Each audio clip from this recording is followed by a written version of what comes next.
جن لوگوں کو آج ظلم ہوتا نظر آ رہا ہے وہ الیکشن 2018 سے پہلے جان لیں کیسے ہماری پارٹی پر ظلم کیا گیا اور الیکشن پی ٹی آئی کو جتوایا گیا۔ الیکشن سے پہلے نواز شریف کو نااہل اور گرفتار کیا گیا،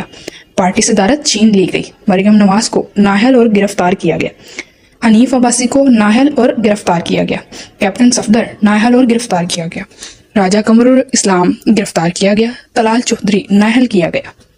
دانیال عزیز نااہل کیا گیا، نہال ہاشمی نااہل کیا گیا، ہارون اختر نااہل کیا گیا، سعدیہ عباسی نااہل کیا گیا، 47 MNAs کی وفاداری تبدیل کروائی گئی،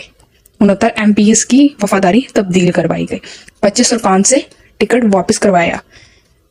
بلوچستان حکومت ایک رات میں ختم کروا کر سارے نون لیگی بلوچ لیڈر ثناء اللہ ظہری اور عبد القادر بلوچ اور پوری بلوچ پارٹی سے پریس کانفرنس کروائی نون لیگ کے خلاف۔ جگہ جگہ عدالتوں میں لیگی ارکان کی پیشیاں اور ضمانتوں کے لیے چکر، فیض آباد دھرنے، ختم نبوت پر نون لیگ کے خلاف پلانٹیڈ احتجاج کروایا گیا، الیکشن میں لاکھوں 45 فارم کی عدم دستیابی، اچانک الیکشن والی شام کو RTS کا بند ہو جانا، دوبارہ گنتی پر ثاقب نثار سے پابندی لگوائی گئی،